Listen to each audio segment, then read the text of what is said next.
Hi, welcome to the Meta Behind Relationships. I'm your host, Gaylon McDowell, and today I have an interesting subject. The title of today's episode is, Are you happy? Just that simple question. Are you happy? You know, when you're talking to people in the work that I've been doing for many years as in ministry, as a teacher, as a counselor, as a coach, sooner or later you bump across issues that people have in general with happiness. For some reason, people can have many things and still not be happy. All the things they say they want and they aren't happy. Or the relationship is not the way they want it to be, so they're not happy. Or the work or the job or the career or the business isn't the way they want it to be, so they're not happy. So today we're going to drill down on, are you happy? What it means to be happy and what it means to be happy within the context of a relationship. So as always, when I have these conversations, I bring on the creator and CEO, founder of the 5S for Love platform, Christine Burkett. Christine, how you doing? Galen, I'm going to say, I love all your shows, right? I think this one is so badly needed. I really do. I just, what everything you said is why we need to have this conversation. Because me, I'm happy regardless. All Like, right. that's what's happening.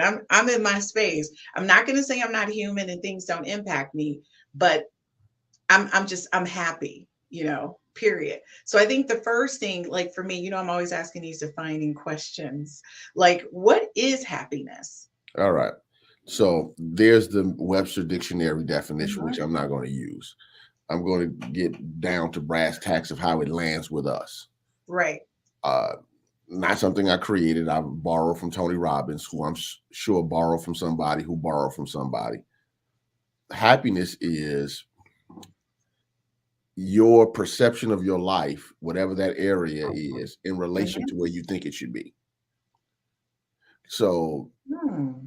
if I believe I should be here, let me get on the Right. screen, but I'm here, Right. happiness is how close are they together normally. All right. Mhm. Okay. I'm talking about in general. So Right. a person can say, well, my relationship should be here, but it's over here. Right. The closer it gets to here, the happier I am. Or the closer the career is to where I think it should be, the happier I am. Or the money, or the Right. whatever. All right. Now that's a level. I think that's the baseline level. But then I teach, because I am a metaphysical thinker and teacher, Mhm. happiness is also a choice that people get to choose the feeling, the emotion, and even beyond the emotion, the state of being of happiness. And what I mean by that Right. is this: regardless of what's happening around you, you can choose your own state.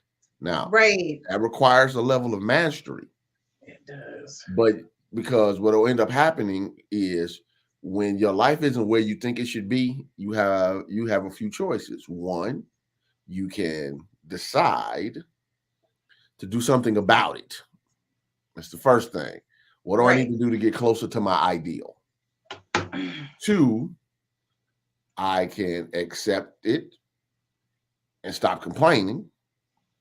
Three, which I highly recommend, even if you take action or not, but I just recommend it, is change the meaning. All right. Yep. So I get to decide what this means to me. This is devastating. Is it? This is horrible. Is it? Now, people can say that's putting your head in the hole like an ostrich. That's not what I'm saying. I'm not saying ignore breakdowns or don't take action. Right. What I'm saying is the attitude in which you take action matters, because as I teach people, you are a mental field that is always radiating and Mm-hmm. attracting. All right.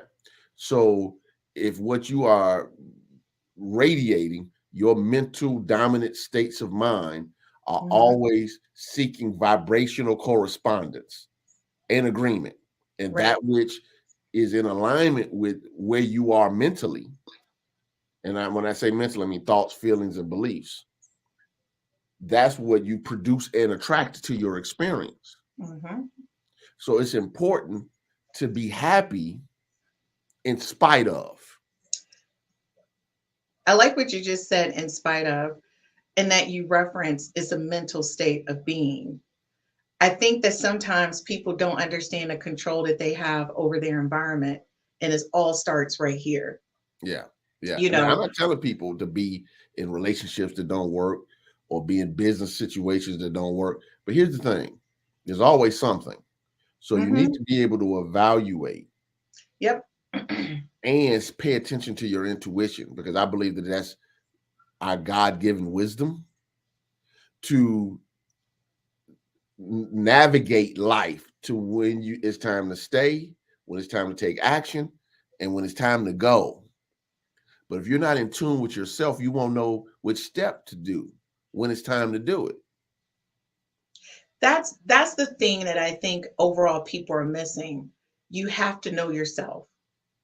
There's no way that you can assess a situation and evaluate where you fit within that situation unless you're really confident about who you are. And that means the good, the bad, the ugly.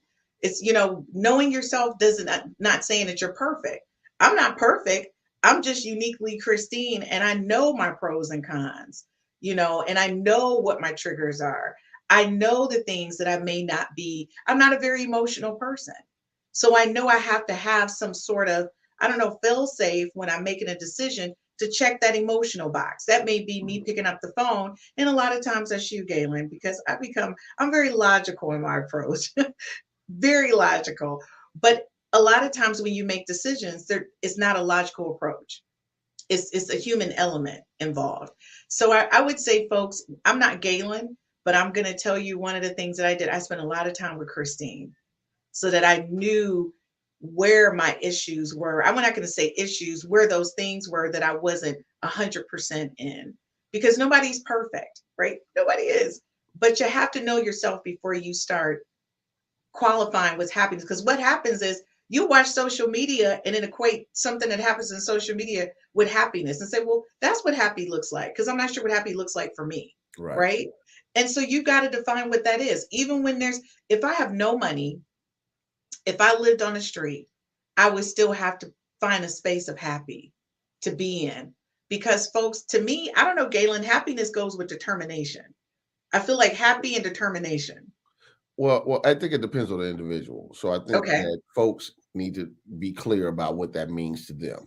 Okay. Again, what is happiness? I think in general, people would feel as though it is a sense of joy, a positive attitude, a positive or constructive outlook on on life or yourself.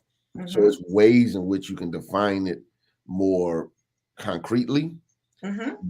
But when you start dealing with life in real time, most of the time when people are not happy is because life isn't showing up the way they think it should.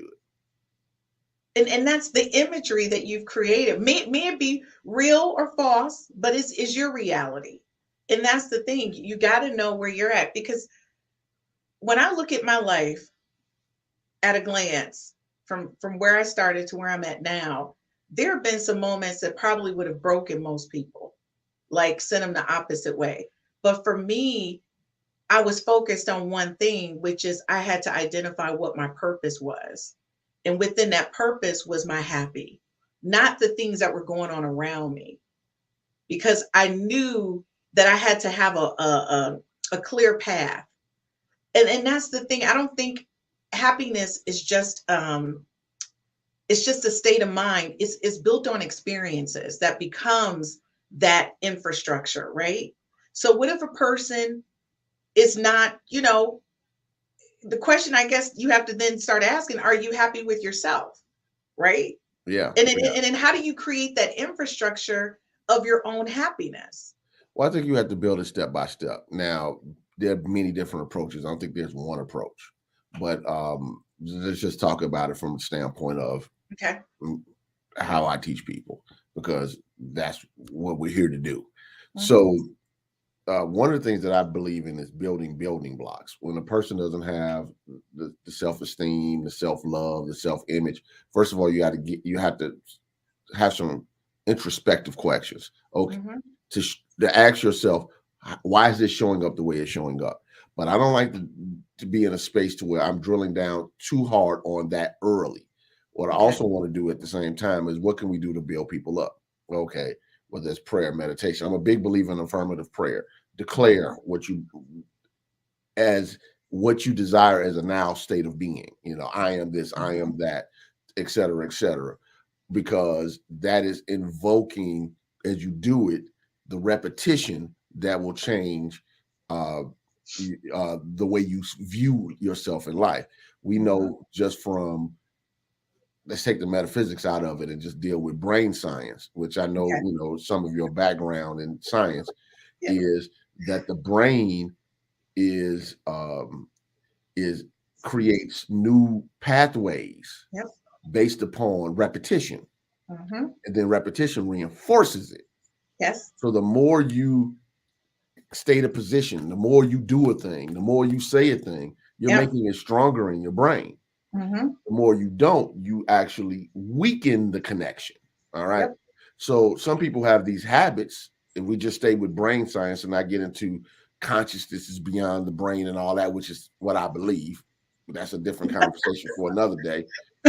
If it's a whole science behind that, It y'all. is. Okay, it's a whole science around this brain create Mm-hmm. consciousness, or consciousness create brain. It's the whole thing. I'm a ladder.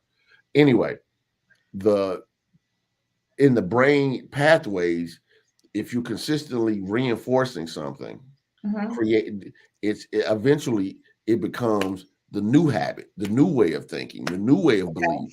And so what I seek to do is to help people shift their paradigm from an old paradigm to a new Mm-hmm. paradigm by giving, first of all, clearly explaining the options. Okay, when you show up in fear and frustration, anxiety and doubt, this is how you experience that.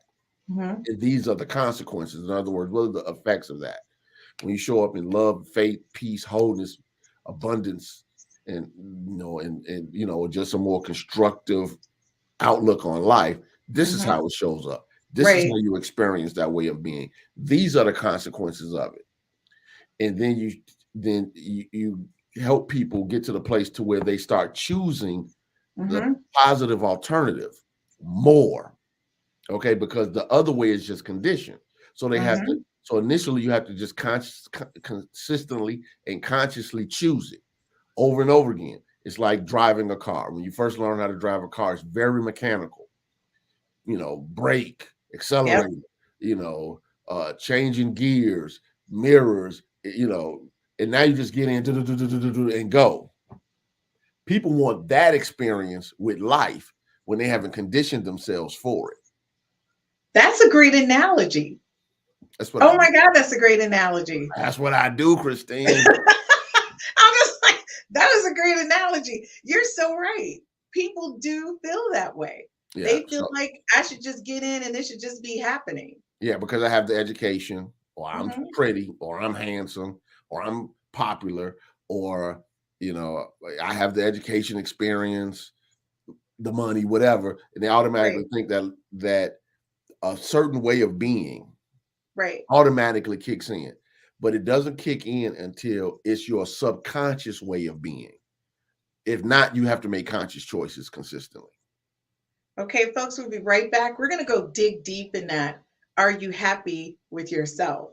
I think a lot of us are walking around with this false concept of what happiness is, and we're using social media and everybody else's lives to play out our lives because we do this comparison thing.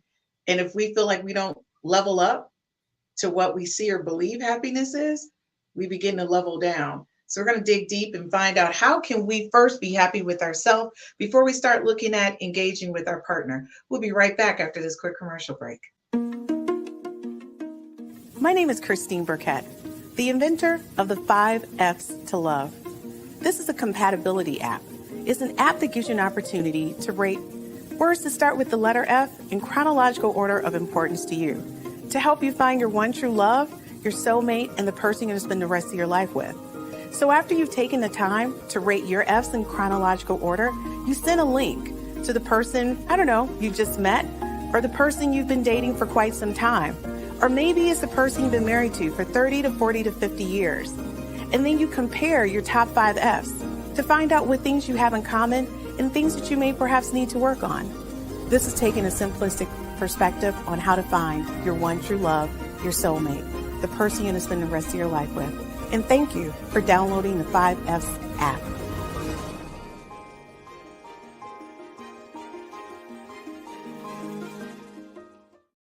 Hey guys, welcome back. You already know it's Wednesday, and it's the meta behind relationships with Gaylon McDowell. Gaylon, this conversation today with everyone, we have more people working with therapists, more people speaking with people like you who are experts in relationships and just getting your life together. I consider you like a life coach, not just a relationship person. You're like a life coach person. But it's so many people seeking out experts in those fields because right now people are really lost as to who they are, what they want, and what it should look like. And to me, I'm a little bit confused because I'm more I make the plan. It's a plan involved, and I go after. But I've realized that a lot of people are not like that. And I don't know if it's about selfish choices or not being sure about who you are. So right now, understanding that, are you thinking more people are not happy with themselves or they're not sure about what happiness looks like? So therefore, they're just kind of trying to find it. I think it's a mixture of a few things. One, people are exposed to more information. Okay. All right, so social media, internet, TV, Mhm. 8 million channels.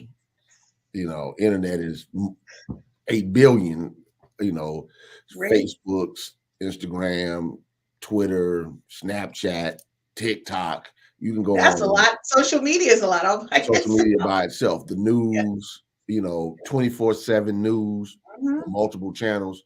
So it's more times to not just work with yourself internally, and it's Right. more opportunities for something somewhere else to upset a person. Then Mhm. there's in the collective consciousness of humanity. Okay. I'm a big believer that in ancient, in not ancient, in old school metaphysics, New Thought metaphysics, they use the term race consciousness, and people don't really Mhm. understand what that means, but it means all of humanity's past thinking. In other words, humanity as a whole has a collective consciousness that, if you're not careful, impresses upon you even when you don't realize. Mhm. Then there's culture, which is a part of the collective. There's tradition, there's upbringing, there's the things you were exposed to as you were raised. All of Mhm. these things are part of dealing with unhappiness and unhappiness, because happiness can also be viewed as a sense of confidence or satisfaction. It can be Yes. viewed as contentment. I'm happy, I'm content. Right. Happiness can be viewed as pleasure. Mhm. It's many ways in which you can look at the word happiness. So I think what ends up happening is happening. I just realized that was kind of happening is people are are lost in the maze of judgments. Hmm.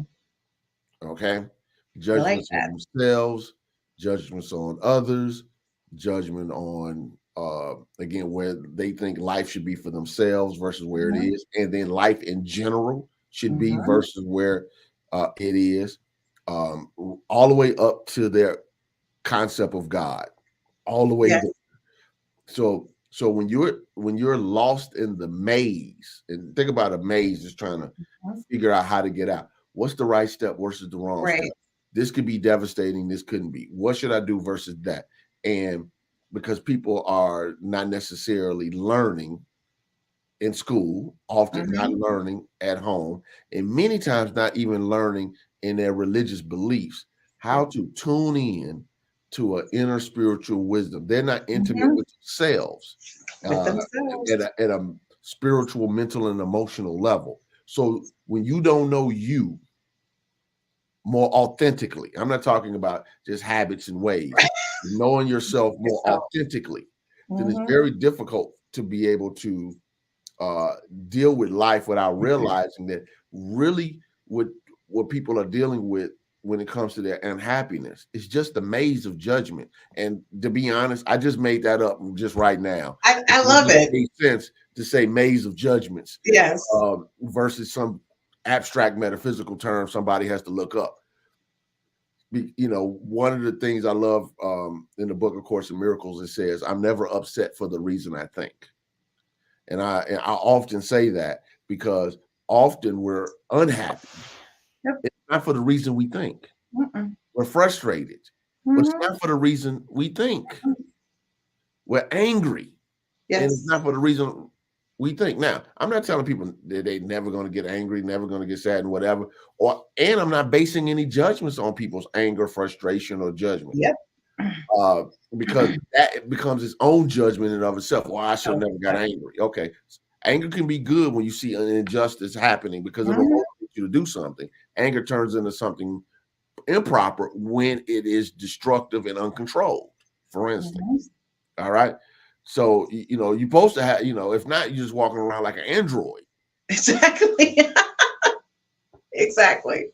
That's so, we had this conversation. Well, a couple things, folks, before we even go further. If you missed last week's replay of I Meet No One But Me, I suggest you watch that because as we transition into Are You Happy with Your Partner? You might want to watch that first and then listen to this second segment of Are You Happy with Your Partner? Okay, so that's that one. But the other thing is, so last night on Real Talk with the Ladies, we talked about evaluating people and making a decision whether or not they stay or go in your life. Mhm.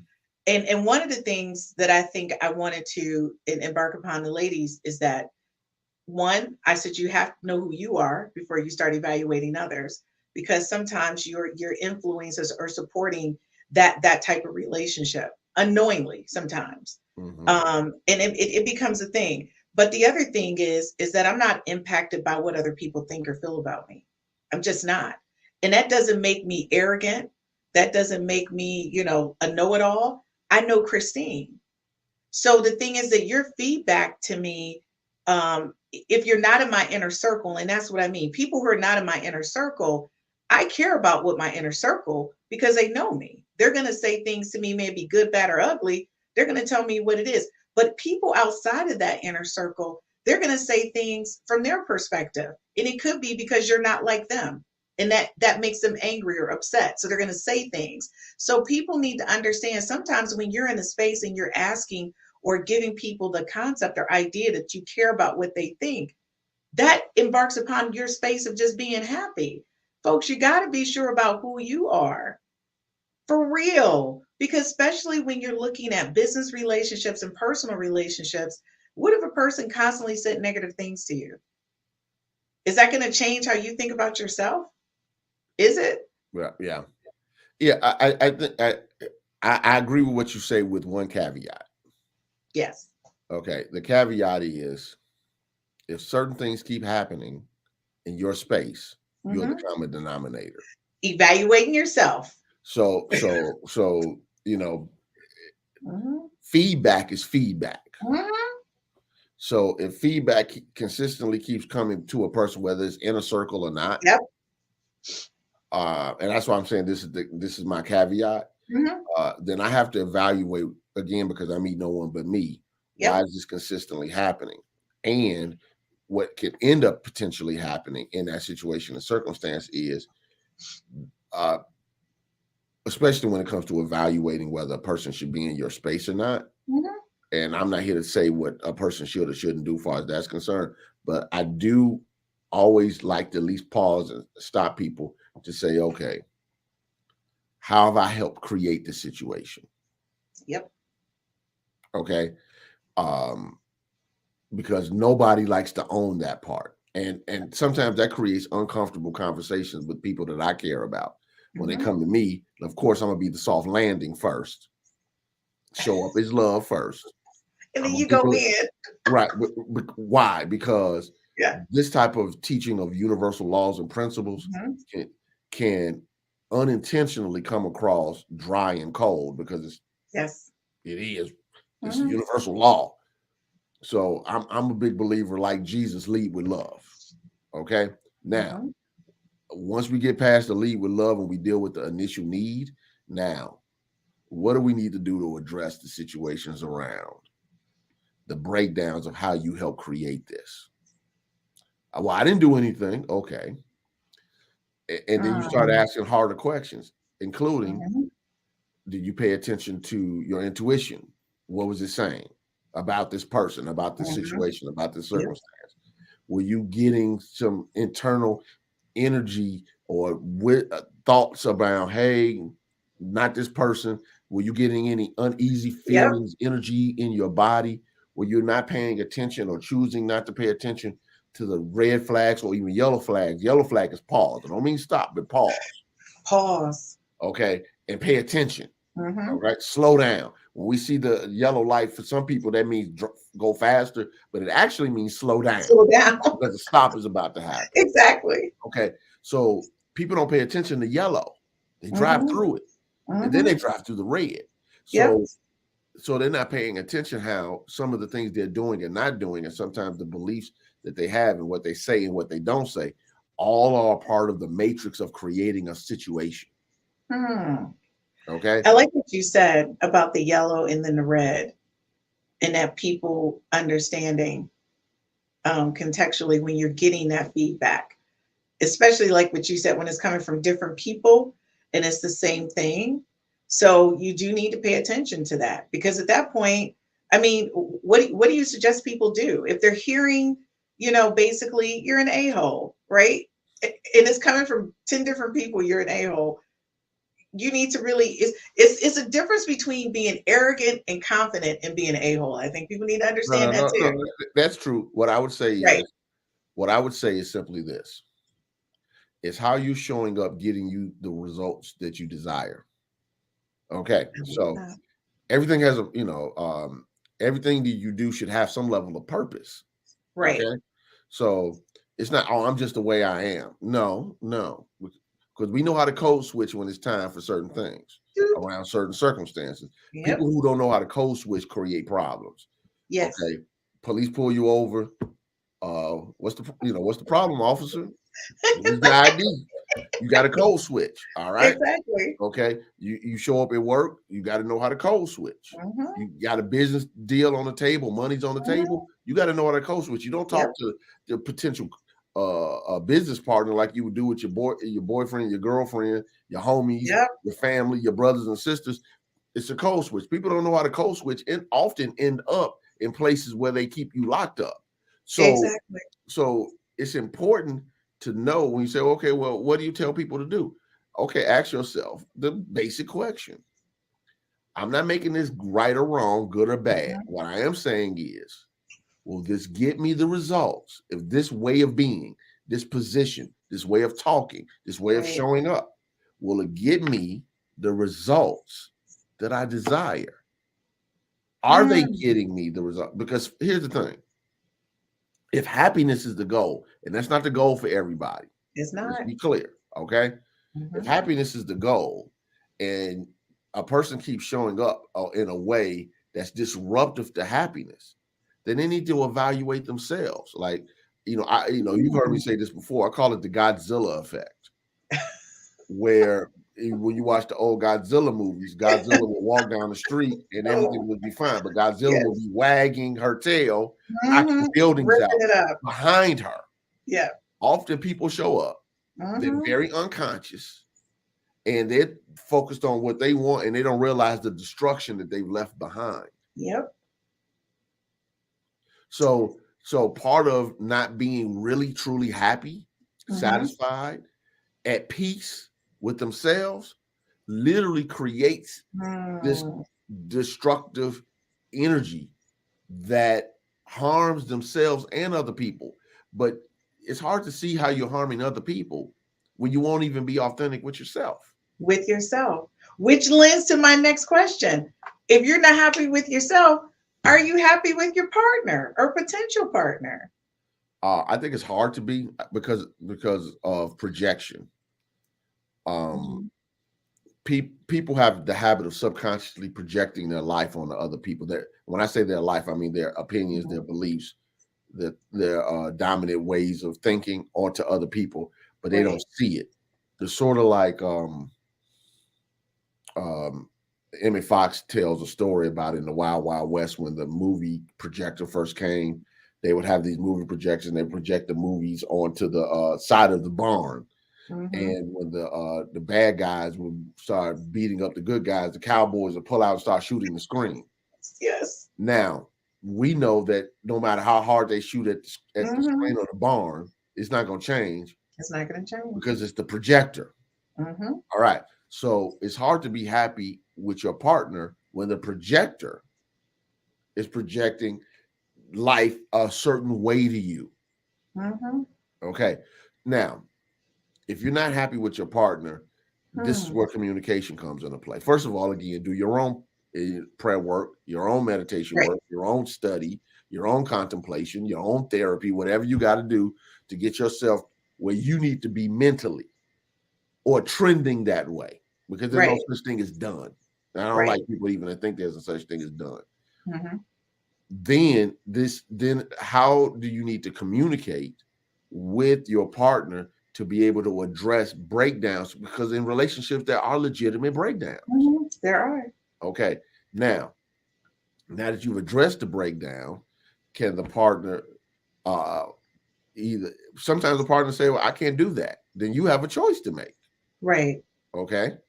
Is being in this relationship worth it if I need this? At what level do I need this to feel as though I am satisfied and feeling as though my needs are met in a relationship? In other words, don't be a martyr in your own relationship. Don't be a martyr. Okay. At the same time, a person can say, yes, I didn't see that. Now do I see it? What boundaries need to be put in place? What agreements need to be put in place to make sure that those needs are being met? There's some integrity in the relationship. So there are a lot of factors, but it always goes back to knowing what you want, knowing what matters to you, because all of those things are different for different people. And if you don't know what you need in a relationship based upon your own individual perceptions and beliefs, it is very difficult to for a person to meet needs that are not communicated, unstated, and unknown. Uncommunicated, unstated, and unknown. Well, folks, we're going to quick commercial break. And the question is, if you can't be happy with the partner or potential partner, can you be happy without one? We're going to find out when we get back. Because some of y'all, you might want to answer the latter part. Can you be happy without them? We'll be right back.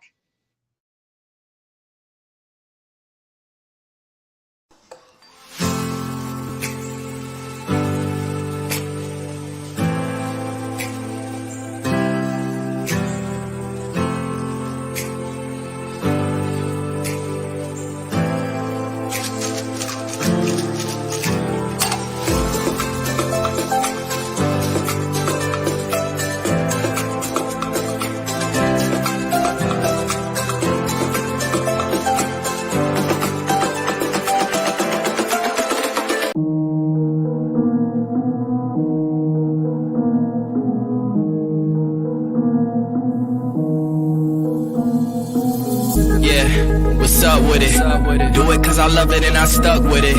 We ain't with the subbing in the cut with it. Please none of the talks, I heard enough of it. Like, what you gonna do? Where you at? Who you with? You ain't really about this, don't talk about it. Really on the move, on the map, never slip. Keep your hands to your lips, don't talk about it.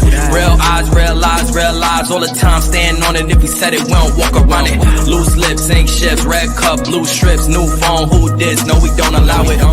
Really on go, I don't know what's an off day. Now we on road, came from smoking in the hallway. Now we got shows, boys feeling like Broadway. Always look both ways, even on a crossway. Driving down Cross Bay, out town Barclays. Really on big things, came up a small way. Championship rings, baby, that's a ball game. Oh, she want a little bag, baby, that's small change. Yeah, that money talk. If we ain't cool, then cut me off. No breaking news, don't run your mouth. Thought it was the plug, now he running off. Thought it was a plug, now he running off. What you gonna do? Where you at? Who you with? You ain't really about this, don't talk about it. Really on the move, on the map, never slip. Keep your hands to your lips, don't talk about it. Real eyes, real lies all the time. Stand on. Hey guys, welcome back. This is a pre-recorded show. So I do want to let you guys know, although it's pre-recorded, it's live today.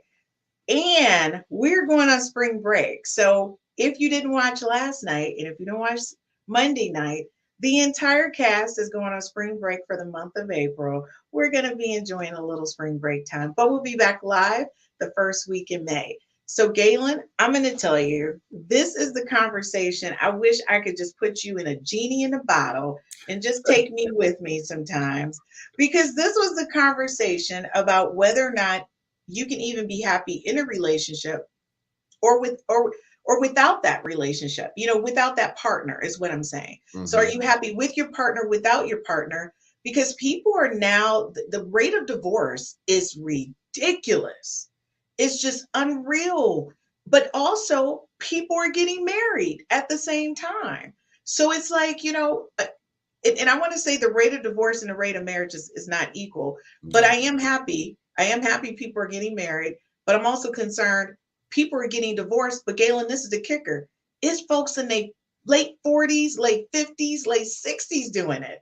Mm-hmm. It's not, that's the part that I'm kind of like, so Gaylon, here you go. That's why we had to do a quick commercial break, because we need all this time, honey. All of it. I don't even know what to say, because a lot of people are choosing to be without their partner.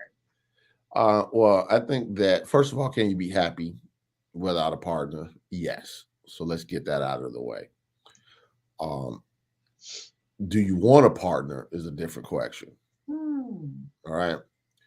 Can you be happy without a partner? Yes, because happiness is a choice. Happiness is a state of being. It is. Happiness is a way of looking at life.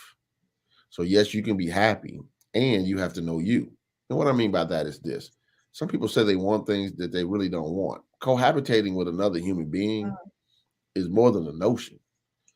And sometimes people say they want a particular thing, but what does that look like for you? Especially as people age and they become more settled in life, and they have their home a certain way, their life, their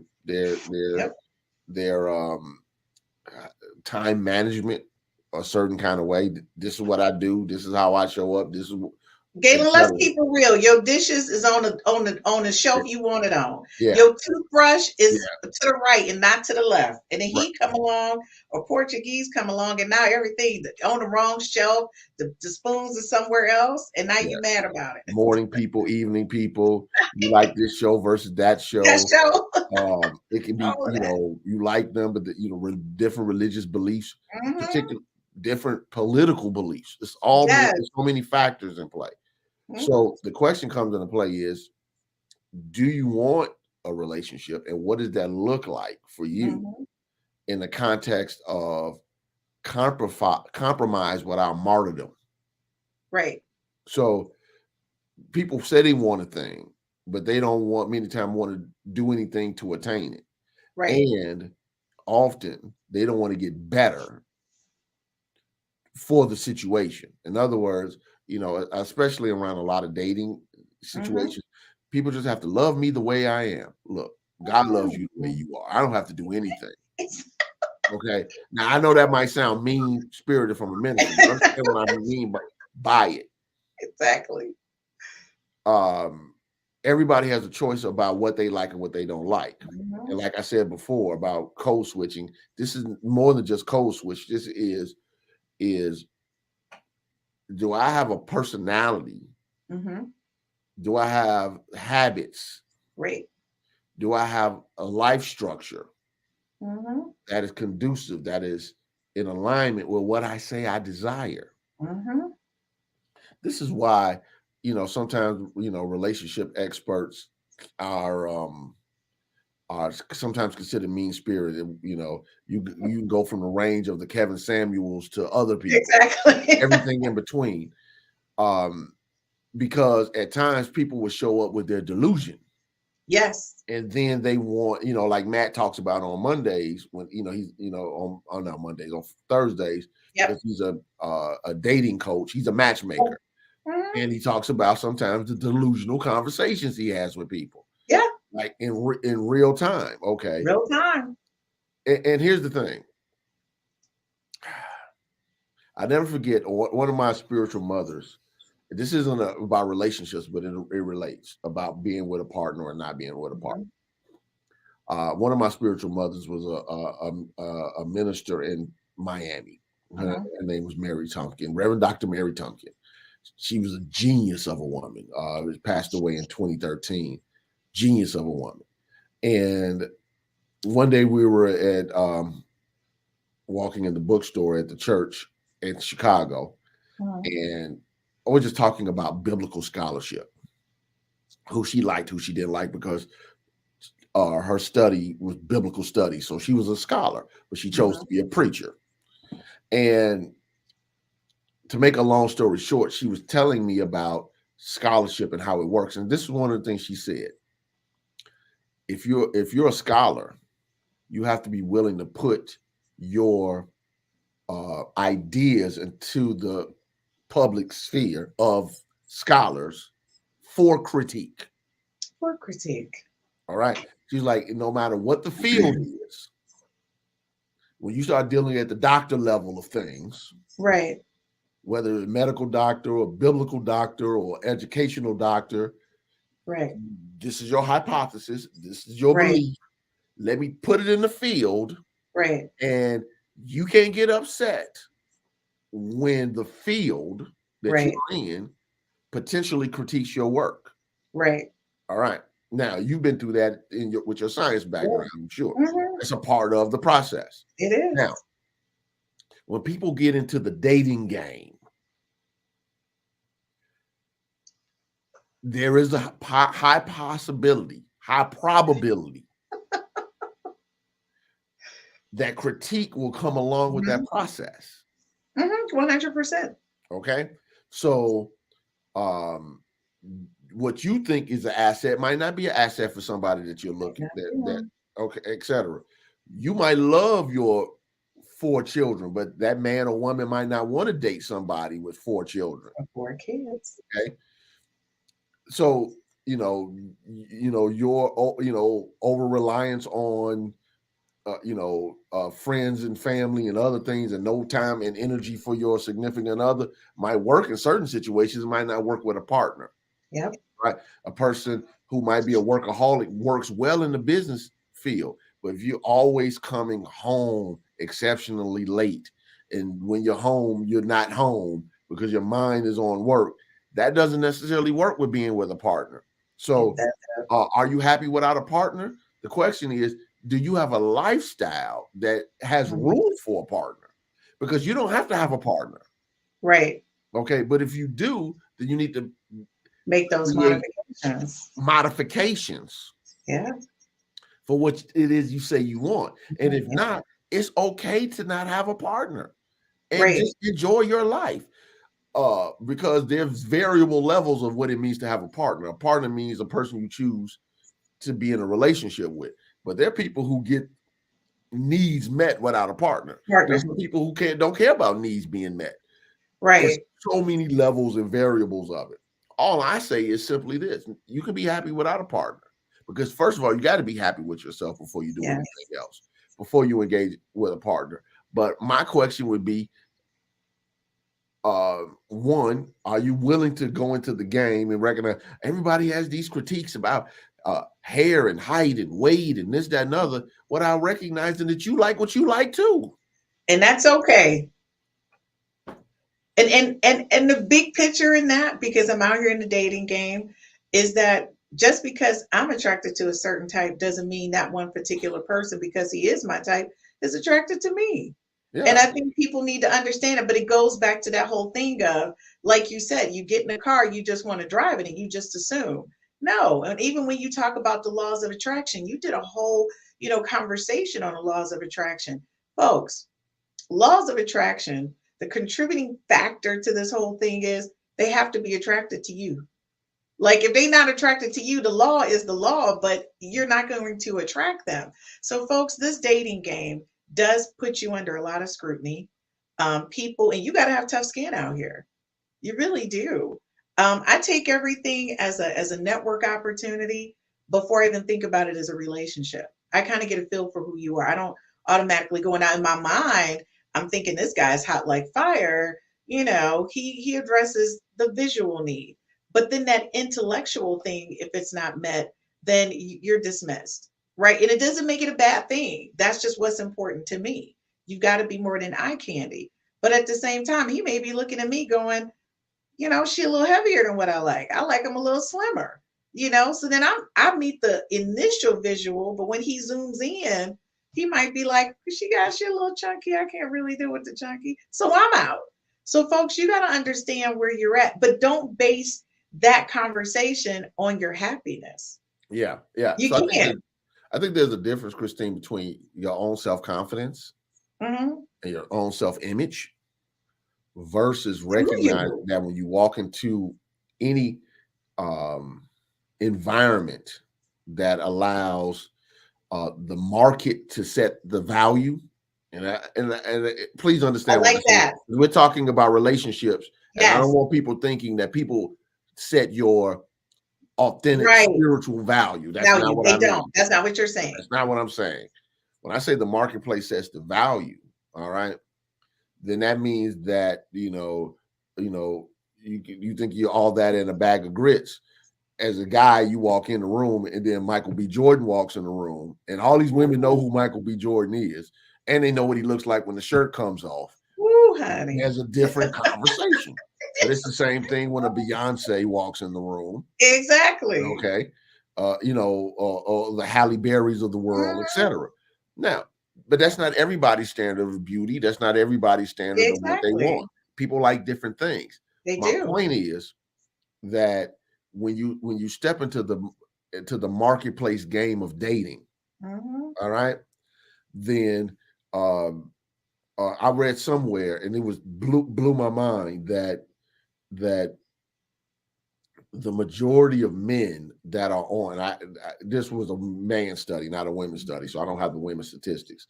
Okay. On Tinder, the dating app, where people would swipe left, swipe right. I don't know what, I don't know how, if it's swipe left or whatever they swipe. That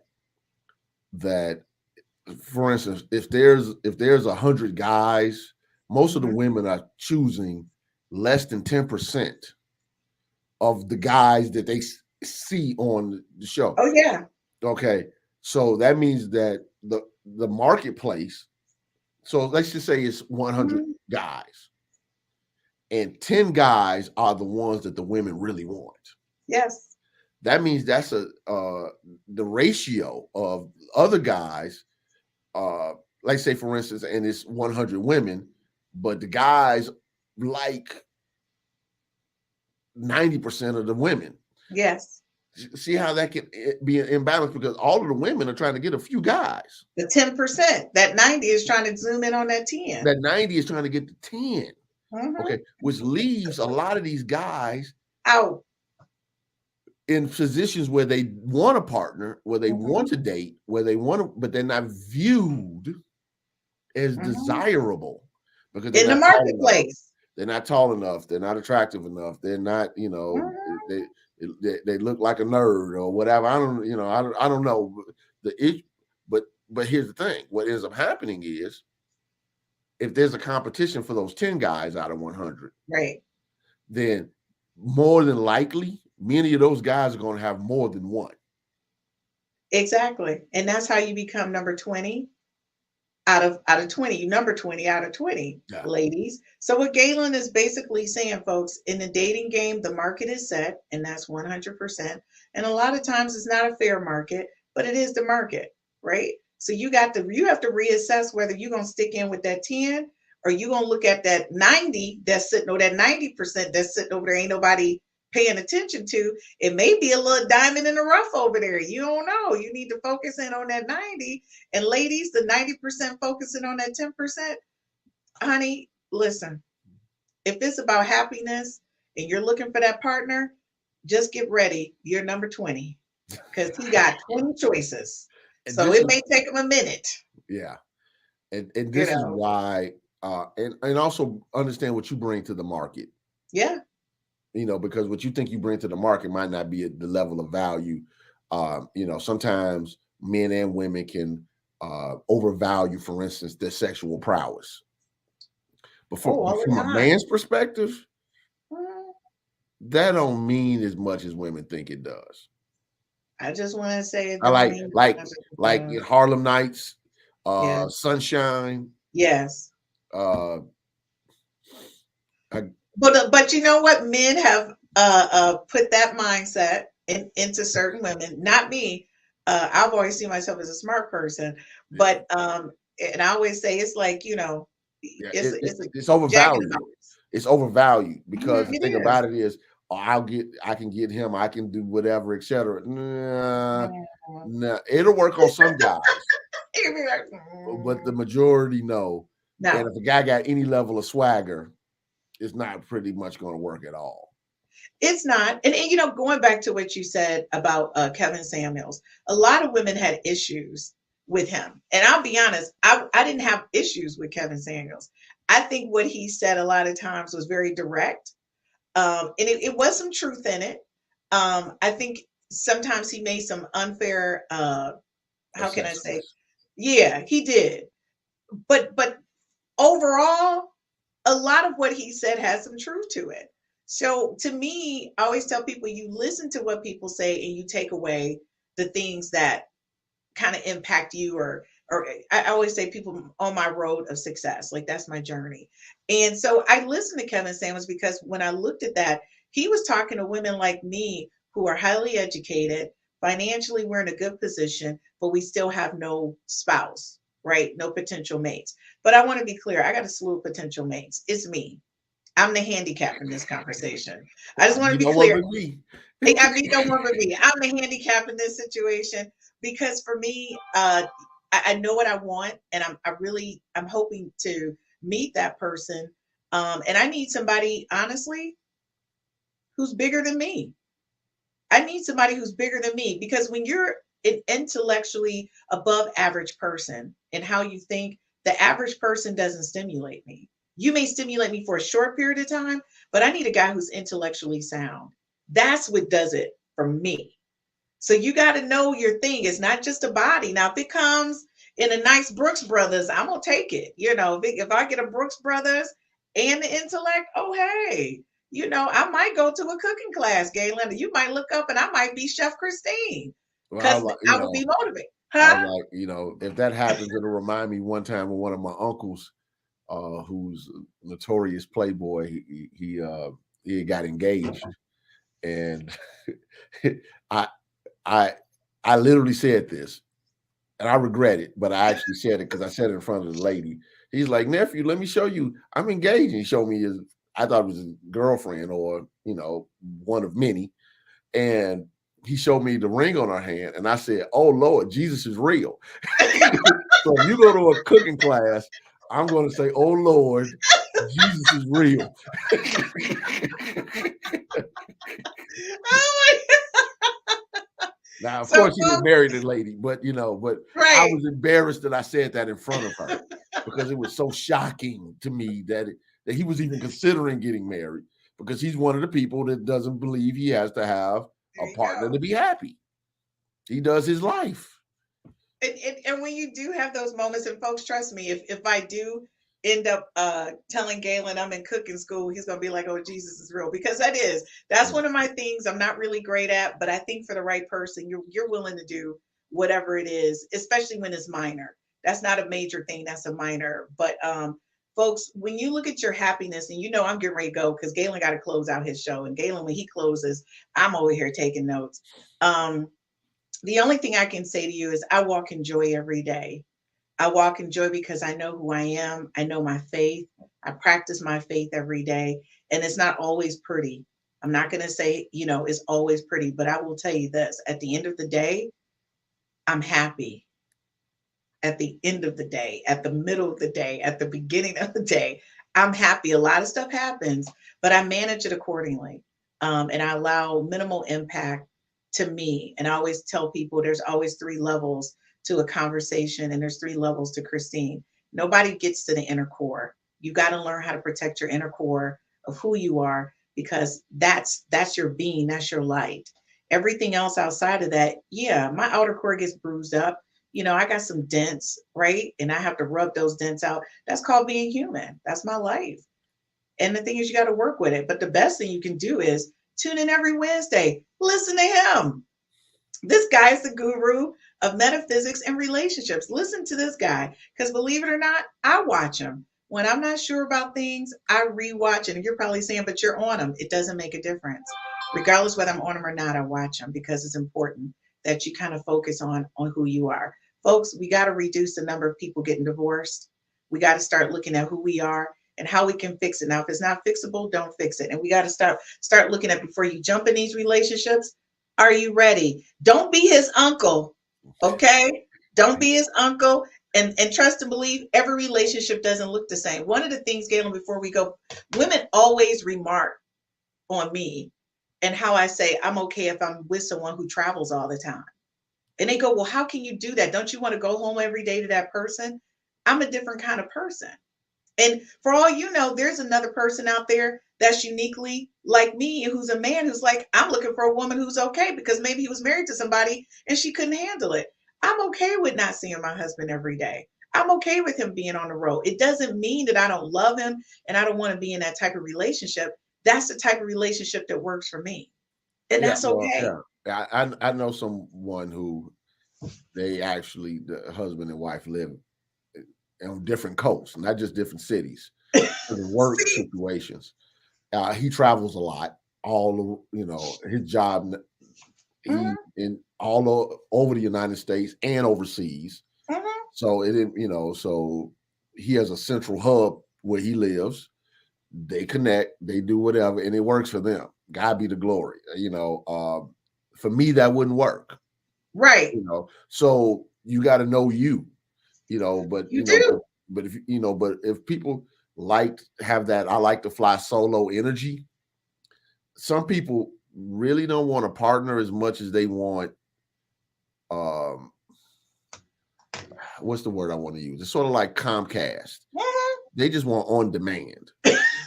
Say it again. They just want on demand. Okay, so when I need the feeling of connection, when I need emotional support, when I need the bedroom action or whatever, on demand. But they don't want the whole thing that goes along with being with a person and adjusting their life around them and creating something new from 2 different situations in lives. So it does make a difference.